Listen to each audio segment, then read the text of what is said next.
Hello students, आज अपने BSc final year का टॉपिक है षटकोणीय संस्कुलित संरचना या एचसीपी स्ट्रक्चर भी जिसे बोलते हैं और इंग्लिश में बोलते हैं इसको हेक्सागोनल क्लोज पैक स्ट्रक्चर।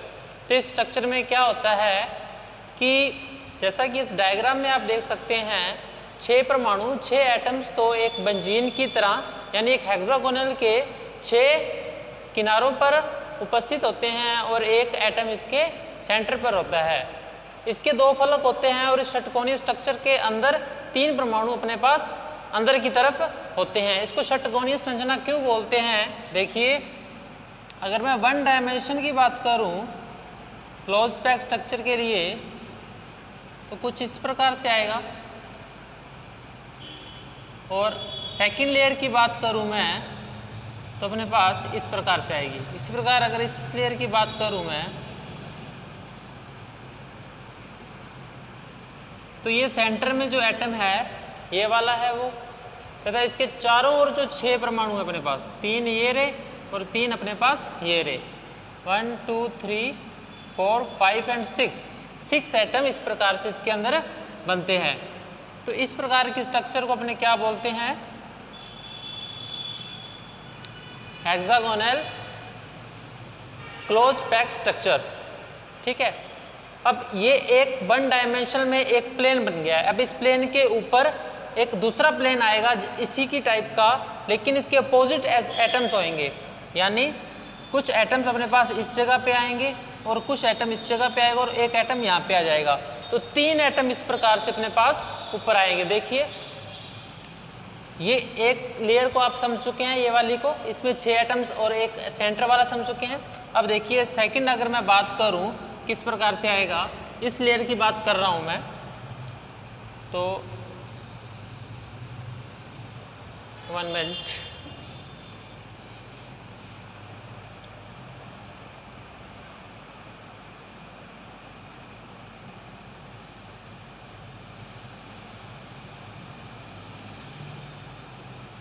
ये वाली लेयर ऊपर वाली होगी। अब देखिए नीचे वाली लेयर कैसे बनेगी। अब इन्हीं एटमों के ऊपर देखिए जो भी यहाँ पे जो अपने पास रिक्तता है जिसको वैलेंसी बोलते हैं, जिसको खाली स्थान बोलते हैं, उस जगह पे एक एटम आएगा, यानी इस जगह पे आया एक एटम और एक एटम यहाँ पे आएगा और एक एटम अपने पास यहाँ पे आएगा। तो अगर मैं इसको थोड़ा सा डार्क कर दूँ तो अपने पास ये 3 एटम इस प्रकार से आते हैं। तो ये 3 एटम वही वाले एटम है और इसके नीचे फिर सेम जैसी लेयर थी वैसी लेयर इसके नीचे आ जाएगी। इस प्रकार की स्ट्रक्चर को अपने क्या बोलते हैं? Hexagonal structure. हेक्सागोनल स्ट्रक्चर की अगर मैं कोऑर्डिनेशन नंबर की बात करूं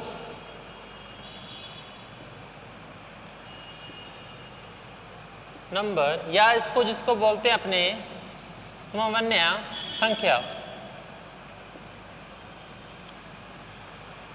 अगर मैं सेंट्रल एटम की बात करूं इसके लिए कोऑर्डिनेशन नंबर निकालूं तो 6 एटम तो ये इसके साथ घिरा हुआ है। ठीक है, 6 अपने पास ये आगे। ठीक है, ये सेंटर वाला इन 3 एटमों के साथ भी टच करेगा, इन 3 एटमों के साथ टच करेगा, यानी 3 यहाँ से आ जाएंगे। ठीक है, सेम 3 एटम्स, इसी प्रकार के 3 एटम्स इसके ऊपर की ओर भी होंगे, तो 3 एटम यहाँ पे आ जाएंगे। तो टोटल अपने पास कितना आ जाएगा इसका कोऑर्डिनेशन नंबर? 6 and 6 12। तो कोऑर्डिनेशन नंबर आ जाएगा इसका 12।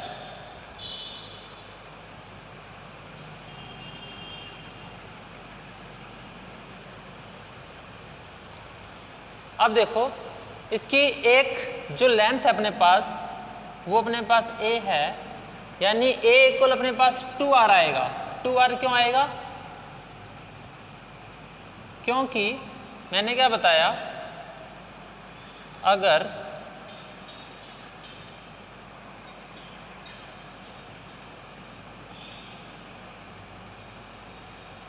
इसके लिए बात करूं मैं,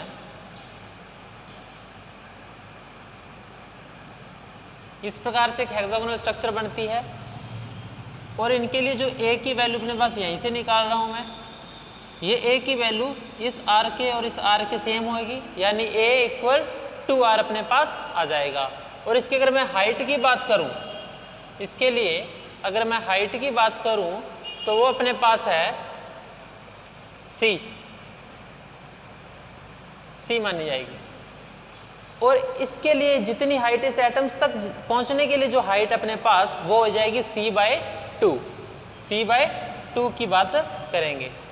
अब देखो, अब अपने पास इस प्रकार से निकाल लिया। अब इसके लिए लैटिस कांस्टेंट की वैल्यू निकाल लेंगे अपने। तो लैटिस कांस्टेंट के लिए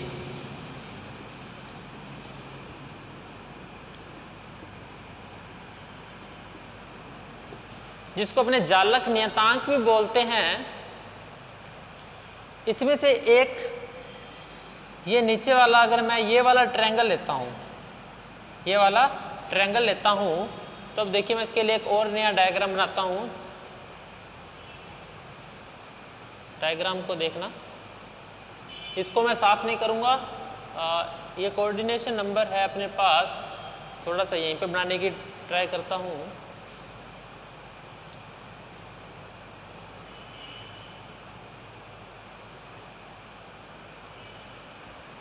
ये वाला जो नीचे वाला ट्रायंगल है, इसको मैंने साइड में निकाल लिया। ठीक है जी। ये लेंथ कितनी होगी अपने पास, ए, ये लेंथ अपने पास कितनी आएगी, ए। और अगर इस एंगल की बात करूं तो ये क्या आएगा अपने पास, थीटा। इसको मैं ए लिखता हूं, इसको मैं बी लिखता हूँ, और इसको मैं सी लिखता हूँ, और यहाँ पे इस कोई पॉइंट है उसको मैं ए एक्स लिख रहा हूँ। क्या लिख रहा हूँ, ए एक्स, या ए वाई लिख लो, या एक्स, कुछ भी लिख लो। इस प्रकार से आएगा ये इस ट्रायंगल के लिए वैल्यू। ओके, ये थीटा अपने पास कितना आएगा, 30 डिग्री आएगा, 30 डिग्री आएगा। ओके, ये अपने पास कितना आएगा, 30 डिग्री आएगा। अब देखो, यहाँ से मैं अगर कोस थीटा के लिए वैल्यू निकाल लूँ, यानी कोस 30 डिग्री के लिए वैल्यू निकाल लूँ, ये तो अपने पास 90 होएगा कोस 30 डिग्री के लिए। तो कोस 30 डिग्री के लिए अपने पास जो वैल्यू आएगी वो आएगी अपने पास ए एक्स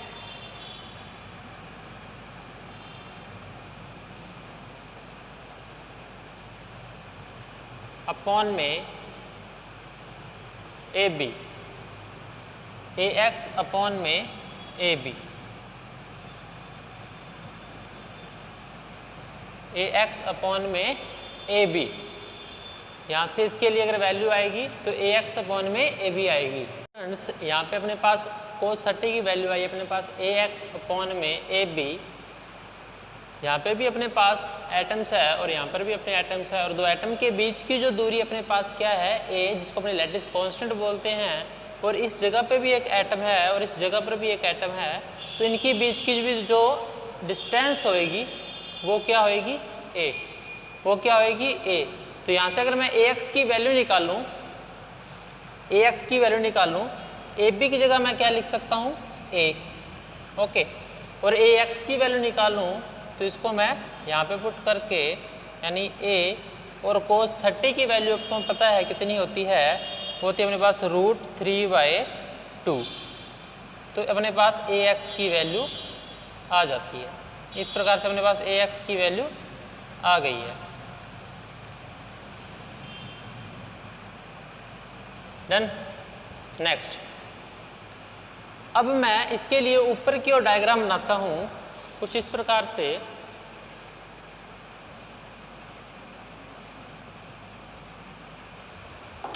ये अपने को पता है x है। अगर मैं यहाँ पे कोई पॉइंट, यानी एटम की बात करूँ, इस एटम की बात करूँ, उसके लिए निकाल लूँ और यहाँ से एक परपेंडिकुलर डालता हूँ,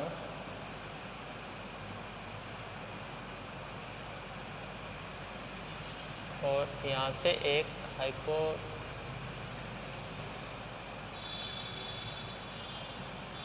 ठीक है, ये अपने पास y आ जाएगा।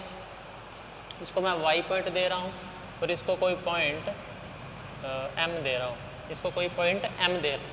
अब देखना, ये टोटल c थी, ये टोटल हाइट कितनी थी, c, लेकिन यहाँ तक हाइट कितनी होगी इसकी, c/2। तो ये वाली डिस्टेंस तो अपने पास आ जाएगी c/2।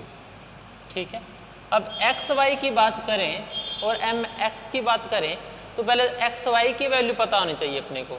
तो देखो यहाँ से एक सेकंड, अब यहाँ से अपने पास इसकी जो वैल्यू आएगी c/2 आएगी। अब मेरे को एक्स वाई की वैल्यू निकालनी है, तो एक्स वाई की वैल्यू है जो वो उसका 2/3 पार्ट होती है ax का। अगर किसी को ज्योमेट्री आती है, उसको पता है उसके हाफ एंगल में, यानी इसके इस ट्रायंगल में अगर मैं इस पॉइंट से जो परपेंडिकुलर डालता हूँ तो उसकी जो डिस्टेंस आती है अपने पास 2/3 आती है। ये आपको ध्यान रखनी है, ठीक है। ये भी लिख सकते हैं कि एक्सपेरिमेंट से इसकी जो डिस्टेंस आई वो आई एक्स वाई इक्वल 2/3 ax। अब मेरे को mx की वैल्यू निकालनी है। अगर मैं बात करूं mx की तो वो कितनी होगी? देखो यहाँ पर भी एक एटम है, फिर वही बात, यहाँ पे भी एक एटम है और यहाँ पर भी एक एटम्स है। तो एटम के बीच की जो डिस्टेंस होती है अपने पास वो कितनी आएगी? a। वो कितनी आएगी अपने पास? a। तो अगर मैं पाइथागोरस थ्योरम लगाता हूँ तो mx square equal xy square plus my square. mx square की वैल्यू होती है अपने पास a स्क्वायर और xy स्क्वायर की वैल्यू अपने पास आ जाएगी 2/3। ax की वैल्यू अपने पास आएगी a√3/2। a√3/2 प्लस my की आएगी अपने पास c²/4, क्योंकि ये c/2 अपने पास। नेक्स्ट बात करूँ मैं आगे, अब इसकी जगह मैं इसको क्लियर कर रहा हूँ, ठीक है। यहाँ पे छोटा सा लिख रहा हूँ HCP, ध्यान रहे आपको HCP टॉपिक है ये। a स्क्वायर की वैल्यू आएगी अपने पास 2 से 2 कैंसिल, इसका स्क्वायर आएगा ना, 2 से 2 कैंसिल, अंदर आ जाएगा अपने पास a स्क्वायर 3/3 × 3 प्लस c²/4। तो a स्क्वायर की वैल्यू आई अपने पास a²/3 प्लस c²/4, c²/4। यहाँ से मैं माइनस करूँ a² minus a²/3 equal c²/4, तो ये आ जाएगी मेरे पास 3a² माइनस a² यानी 2a²/3 इक्वल c²/4। यहाँ से अगर मैं इसकी वैल्यू निकालूँ तो 8/3 इसकी इधर से लिखता हूँ, यानी c² इक्वल 8/3 √a। इसको मैं बोल सकता हूँ c की वैल्यू, या ये भी बोल सकता हूँ c/a की वैल्यू कितनी होएगी 8/3 या 0.633। ये भी एग्ज़ाम में पूछा जाता है मैक्सिमम कि c और a में रिलेशन बताइए या c/a की वैल्यू निकालिए, तो अपने पास ये इसकी वैल्यू आएगी, ठीक है। इस प्रकार से इसकी वैल्यू आएगी c/a। ओके, कोऑर्डिनेशन नंबर को मैं क्लियर कर देता हूँ यहाँ से, ठीक है। यहाँ से अपने a की वैल्यू निकाल के इसके लैटिस कांस्टेंट की वैल्यू भी निकाल सकते हैं। अब नेक्स्ट अपने इसका जो टॉपिक आएगा वो आएगा इसके वॉल्यूम के बारे में। तो इसका जो वॉल्यूम होएगा वो कितना होएगा? तो वॉल्यूम अपने पास आएगा जितनी इसकी हाइट है और जितनी उसकी ऊंचाई है, यानी हाइट और उसके बेस को मल्टीप्लाई कर दूँ तो इसका जो टोटल वॉल्यूम अपने पास आ जाएगा। देखिए किस प्रकार से, यहाँ से अगर मैं जो चीज़ साफ करूँ वो कर देता हूँ, इसको छोड़ देता हूँ एक बार, और जो वैल्यूज़ है उनको मैं क्लियर कर देता हूँ।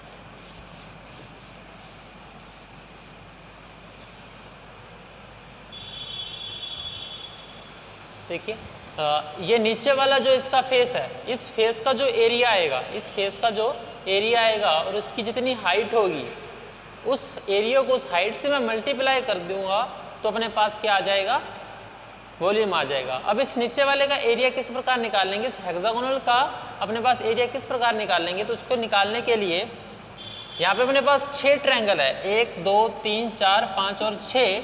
अगर मैं एक ट्रायंगल का एरिया निकालता हूँ, यानी इस ट्रायंगल का मैं एरिया निकालूंगा और 6 से मल्टीप्लाई कर दूँ तो ये नीचे वाले फेस का तो एरिया आ जाएगा और इसकी हाइट के लिए मैं इसकी हाइट c से मल्टीप्लाई कर सकता हूँ।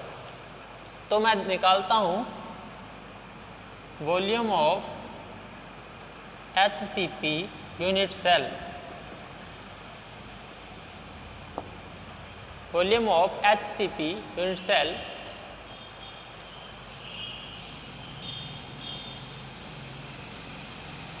सिक्स ट्रायंगल को मैं मल्टीप्लाई करता हूँ, कितना आता है, half into base into height.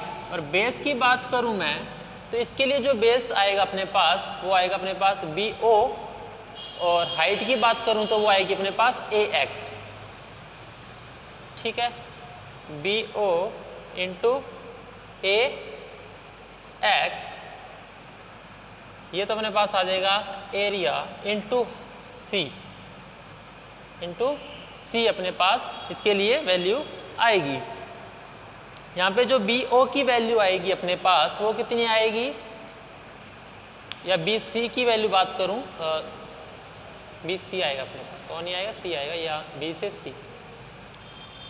BC की वैल्यू कितनी आएगी, वो वैल्यू आएगी अपने पास स्मॉल a। अब देखो 6 इंटू हाफ, BC की वैल्यू क्या होगी अपने पास स्मॉल a। AX की वैल्यू ये निकाल रखी है अपने a√3/2, और C की वैल्यू होती है अपने पास 8√3।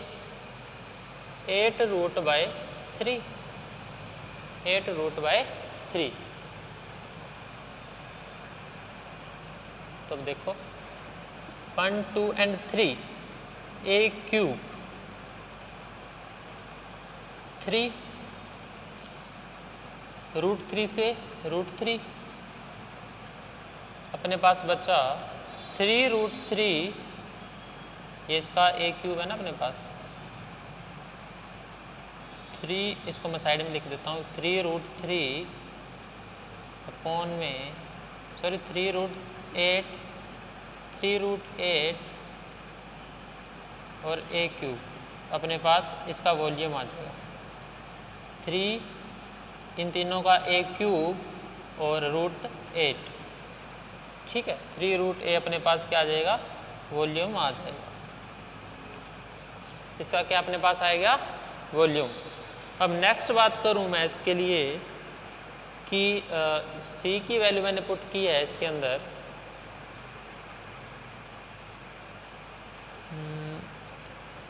अपॉन में 2 भी है, ये भी रह गया अपने पास 2।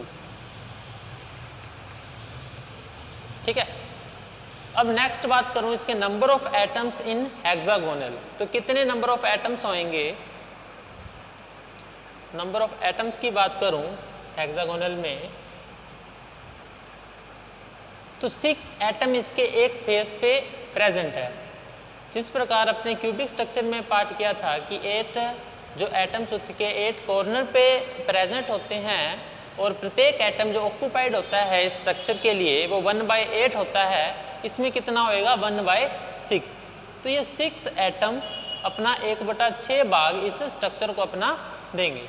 तो यानी एक एटम अपने पास यहाँ से आ गया, एक एटम इसके यहाँ पर है और एक एटम यहाँ पर अपने पास प्रेजेंट है, क्योंकि यहाँ पे भी 6 है तो यहाँ से भी एक एटम आ जाएगा अपने पास।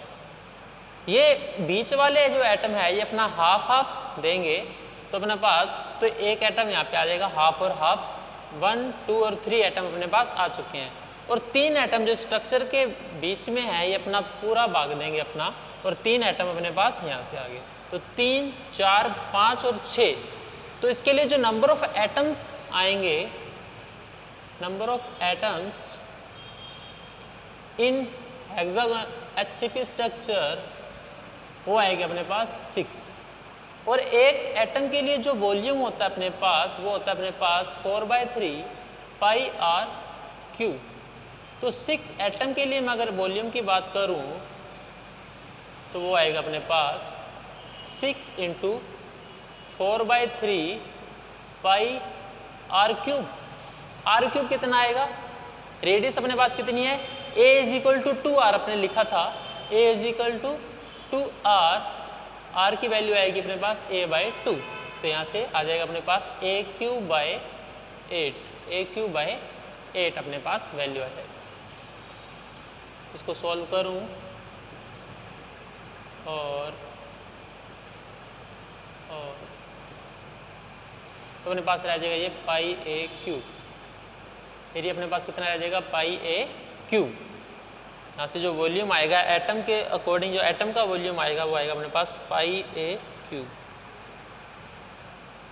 एक पैकिंग स्ट्रक्चर के लिए अपने अगर वैल्यू बात करें, अगर वैसे इसका वॉल्यूम अपने पास आया 3√8/2 a³, जो टोटल वॉल्यूम आएगा, और एटम के लिए जो वॉल्यूम आएगा अपने पास πa³ आएगा। अब मैं इसके लिए पैकिंग फ्रैक्शन या संकुलन गुणांक की वैल्यू निकालूं तो वो आएगी अपने पास,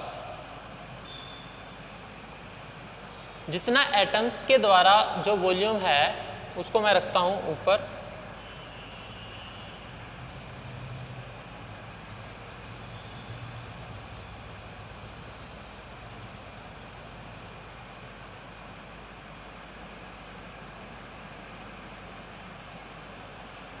इसको आप सॉल्व करोगे तो इसकी वैल्यू आएगी 0.74। अगर इसकी परसेंटेज में वैल्यू निकालोगे तो वो आएगी 74%। ठीक है, इसको अपने हाईली बाउंड स्ट्रक्चर भी बोल सकते हैं या टाइटली बाउंड स्ट्रक्चर भी इसको बोल सकते हैं। तो ये स्ट्रक्चर कौन सी हो जाएगी अपने पास? Tightly bound structure. TBS भी बोल सकते हैं, HBS भी बोल सकते हैं। तो ये अपने पास एक टाइटली बाउंड स्ट्रक्चर आती है। नेक्स्ट पार्ट में इसके लिए अपने प्रिमिटिव सेल के लिए जो वेक्टर्स निकालेंगे और उसका वॉल्यूम निकालेंगे। तो नेक्स्ट वीडियो का वेट करें। और इस वीडियो में जो भी आपको डाउट हो वो कमेंट बॉक्स में भी आप कर सकते हैं, और उस ग्रुप में जहाँ पे आपको ये वीडियो डाली जाती है वहाँ पे भी इसको डाल सकते हैं। धन्यवाद।